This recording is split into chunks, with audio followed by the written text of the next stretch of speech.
Hi everybody, welcome back to 3 News Now. I'm Stephanie Haney. This is where we cover your top headlines, trending topics, and everything that we're working on for you right now ahead of our 6 p.m. What Matters Most, 7 p.m. Front Row, and 11 p.m. What's Next broadcasts. Today is a very exciting day. We have a lot of things to cover, but I just want to say happy Steelers versus Browns Day. We're going to get into a very special plea that Browns fans are making to other Browns fans if you are planning on selling your tickets to the game that starts in about 5 hours. We're also going to talk about a new coffee shop that is opening in the Flats here in downtown Cleveland, and then we're going to cover a special report that is going to be encompassing the entire 11 p.m. What's Next broadcast. We'll be talking about how Ohio is crucial to NASA's upcoming plans involving the moon and Mars, and producer Mike Friend will be joining us to talk about that. And then we will also be letting you know how you can get paid. Yes, that's right, I said get paid to watch Hallmark movies. I'm sure lots of people are very happy to hear that. And some other exciting news for the holiday, Walmart's Black Friday ad is out. We already talked about some of the other Black Friday ads that came out even earlier, but Walmart has gotten into the game. They released that today, so we'll talk a little bit about that. Okay, let's get down to business. The Browns haven't beat the Steelers since 2014. The time has come, and you can be a part of it if you're going to the game. This is very important. Okay, we wrote about this special plea that fans are making on WKYC.com, and I am going to drop that link for you in the comments of this live stream right now so that you can check it out. Our sports analyst, Ben Axelrod, put this together for us, and then I covered this earlier today on lunch break with Jay Crawford. Everybody is talking about not selling your tickets to Steelers fans. Don't do it. Now, I don't know if you had an opportunity to be here on Sunday, which was just 5 days ago for our game against the Buffalo Bills, which we won, which was amazing, but there were so many Bills fans here. They basically took over Cleveland. It was so loud in the stadium. Our quarterback, Baker Mayfield, actually talked about this on Tuesday, and he made the point in saying that we need to be able to have silence in our home stadium. These are his words, quote, "It has to be an advantage for us, and then when they get the ball, it has to be really loud for them." That's just the basis of football, okay? So the point of that is this. We need it to be quiet when we get the ball, when we're on offense, so that our offensive line doesn't make mistakes, miss their cues, and false start, because that's when we get those penalties that push us back, and we don't need to beat ourselves. We need to beat the Steelers. Now is the time. So, in case you didn't know, when you sell your tickets, you can't control who you sell them to. So, the best thing for you to do is if you have tickets to the Browns game, you should probably just go. Or if you're going to sell them to a family friend, sell them to somebody that you know is going to support the Browns, because we need this win. Honestly, I was talking to Jay Crawford about it earlier, and he said if we don't win this, our playoff hopes are dead in the water. So, there you go. Kickoff is at 8:20 p.m. tonight, and if you're not stuck at work, you can be tailgating in the Muni Lot. That actually opened up at 2 p.m. on the East End earlier this afternoon, and it opens up at 5 p.m. on the West End. So if you're not out there yet, you can get out there. And I just have to tell you guys, as a lifelong Browns fan, someone who's from Canton, I am so happy to be here for the Browns-Steelers game. Do you know how long it's been since I've gotten to go to a Browns-Steelers game? This means a lot to me. It really does. So win or lose, even though I don't want to say it, I am pretty happy to be here. It does mean a lot to me. So let's get out there. Let's do it. Let's do right by our boys, and let's be loud in the stadium. But not when we have the ball. Okay, so some other exciting news that's going on right now. There's a new coffee shop opening in the Flats East Bank. Our digital reporter, Kiera Cotton, wrote this story up for us. I'm going to drop that link for you in the comments right here so that you can check that out. This is a pretty cool story. So Colson Baker, who you may know better as Machine Gun Kelly, he's opening a coffee shop in the Flats East Bank, and it's going to be called the 27 Club. This is a tribute to performers and artists that we have lost too soon. MGK, as he's called, told Thrillist, the 27 Club is a bunch of artists and entertainers and popular personalities that have died at the age of 27. The point of him opening the 27 Club is to keep the memory of those artists and influencers alive and encourage positivity in the city. So MGK also said this, quote, "I want to encourage good highs like coffee and food and having that kind of bleed through the city instead of some of the other stuff that tends to get out there." And we know probably better than a lot of people. I mean, the country has been hit pretty hard by this, but here in Northeast Ohio, the opioid epidemic has been pretty serious. So I think he might be referencing that here when he says this. So the 27 Club will be a coffee shop in the day, and it'll be a lounge at night, according to a representative of the Scalish Construction Company. And crew broke ground on the establishment this week. It's going to be in the Archer apartment building on West 9th, and we expect that to be open in 2020. Okay, now we're going to talk to producer Mike Friend. We have a special report in the 11 p.m. show today on how Ohio is crucial to NASA's upcoming plans involving the moon and Mars. We do have a preview of that on the website right now, which I am dropping here in the comments for you right now. And we will bring in Mike Friend. Mike, thank you for joining us here on the live stream. Thanks for having me. You worked on this with a team of 3 people, right? We did. It was myself, our chief meteorologist, Bessie Kling, and then Jeff Rydell, who is one of our contract photographers, and so we've really worked, and then of course all the great people at NASA. I mean, we've been to Florida, we've been to the Brook Park facility, NASA Glenn, and we've been to NASA Plumbrook multiple times getting this story, and it's just been a culmination of effort to really bring this special together. So NASA has a huge presence here in Ohio. The space program has a huge presence here in Ohio. Tell us, what is the basis of this special edition of What's Next tonight at 11 o'clock? Right, so folks, you've probably heard really in the last couple of years that the president has gone to NASA and said, we want to get back to the moon. Originally it was 2028, now he's bumped that up, and then NASA has bumped that up to 2024. So we're going back to the moon within the next 5 years. So what that really means is efforts are ramping up. They're building things. They're building the next systems that are taking humans to space. Tonight we're going to take a look at that. We're going to take a look at how we've gotten to the point we are in space flight from the very first time with the Mercury missions, where we sent Sean Glenn into space, to where we are now. Taking a look at that, we're going to take a look at Ohio's role in both how we've created in the past and in the future some of these great technologies that have advanced space flight. So we'll look at that, and we'll hear about what's next for the space program within even the next week, and we'll talk about that here in a couple minutes. But moving forward, just how NASA is going back to the moon and then beyond into Mars. So specifically, a lot of the special tonight will deal with the Orion Capsule. Right. What is the Orion Capsule? So the Orion Capsule is the next spacecraft that's going to take people back to space. So with the U.S. created spacecraft, right? It's a U.S. created spacecraft, exactly. So with the first missions, with Mercury, then Apollo, and so on, we went to the space in a capsule. And then that changed in the 80s. We started taking the space shuttle, which essentially is a pickup truck, and we started building the space station. Well, now to go back to the moon and to go to Mars, we can't take as big a craft as a space shuttle, so they're developing the Orion Capsule. It's going to be sort of look like the Apollo capsules. It's going to be able to hold 4 people. It's about 30% bigger, and it's going to carry the next Americans into space. It's going to be the next American craft into space, because NASA's been sending astronauts to the International Space Station, but they've been going up on Russian ships or other agencies that NASA hasn't sent, because we retired the space shuttle several years ago. They did. So this is the next capsule that is going to space, and it's coming to Ohio, folks. It's coming here to Ohio. It's coming here to Ohio. So next Tuesday, should be scheduled. It's been bumped back several times due to different factors, but the Orion Capsule right now is being built and finished up down in the Kennedy Space Center down in Florida. They're going to load it onto a specially designed plane called the Super Guppy, which we cover in the special tonight. And you'll see it tonight. This thing is so crazy looking. It looks like a whale. It does. It's a huge, specially designed plane, only one of its kind still in existence that NASA uses. So they're going to fly this thing to Lom Air National Reserve Station down in Mansfield, and then they're going to truck this thing 44 miles from Mansfield up to Sandusky to Plumbrook Station and test it, because Plumbrook Station out in Sandusky has the largest vacuum chamber in the world. So this is the only place it can be tested? This is really the only place it can be tested, and it is the largest vacuum chamber in the world.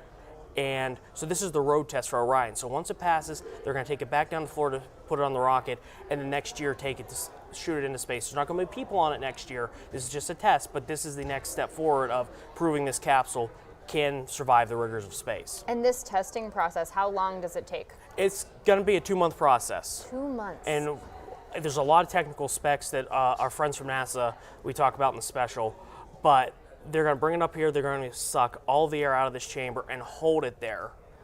So it's like 0 point, and there's like 0.80% psi.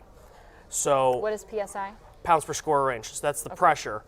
So they're going to basically make it feel like it's in space. They're going to subject it to heat, cold, electromagnetic interference, because with the Apollo capsules, and it's fairly accurately represented in Apollo 13, you see all the switches and buttons that they're using. They said, doesn't have that. This is high tech. It's got touch screens. It's got all this other stuff.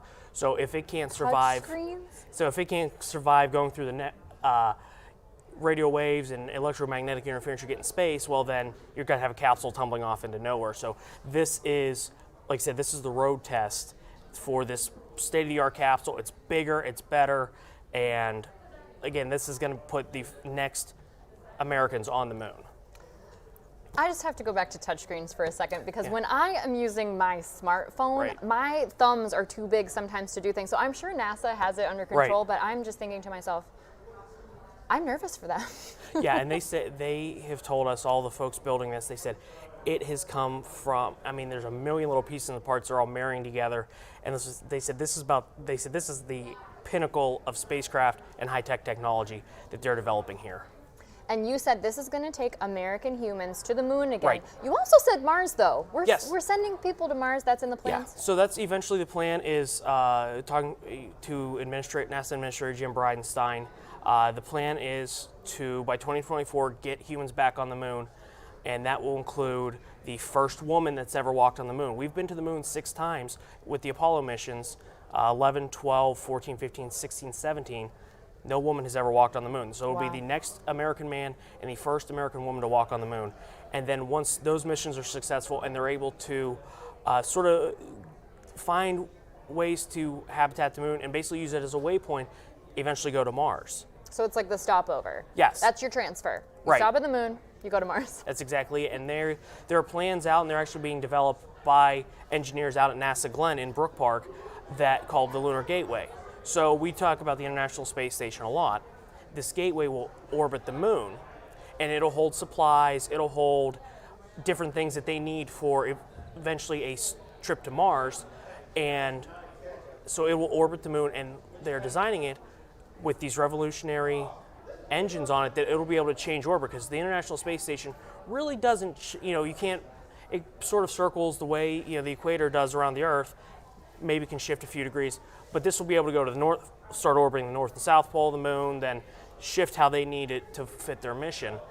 That's all being developed at NASA Glenn. So we talk about that, and essentially the moon is a waypoint, a pit stop, for lack of a better phrase, once we get to Mars. Wow. And so I'm glad that you bring up the point that the International Space Station is orbiting the moon, because we think about that, and I feel like, I think that we're at the moon all the time. I mean, we just had the first female spacewalk, but they weren't on the moon. So it's been a long time since we've actually been on the moon, right? No, and that's sort of the point of the Artemis missions. These are called Artemis in Greek mythology is the twin of Apollo. So NASA decided, we're going back to the moon. It's the twin missions to the Apollo missions. Let's go back, call it Artemis. So no, since we left in 1972, we have not been back to the moon.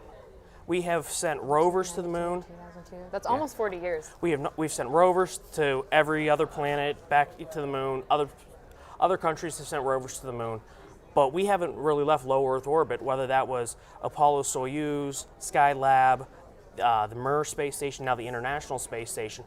We have not left low Earth orbit, which is a couple hundred miles out. So now we're going into deep space, and like I said, eventually the closest planet to us that's relatively habitable would be Mars. And again, that's moving forward within the next 10 to 15 years. Wow. And I said a second ago that's almost 40 years. It's actually almost 50 years. Right. It's more than 40 years. We just celebrated, and NASA did celebrate the 50th anniversary this year of the Apollo 11 mission. So think about that, folks, how revolutionary that was. 50 years later, we're going back, and it's like I said, it's really cool technology. And like I said, you think about how much of it in the path to the moon, like it did with the Apollo missions. The Apollo missions came through Ohio. NASA Glenn solved propulsion issues that created the rocket fuel that sent the Apollo spacecrafts back to space, back to the moon, and all that stuff. So it's basically, we're retracing that path back to the moon, comes through Northeast Ohio, and we discuss all of that on tonight's special.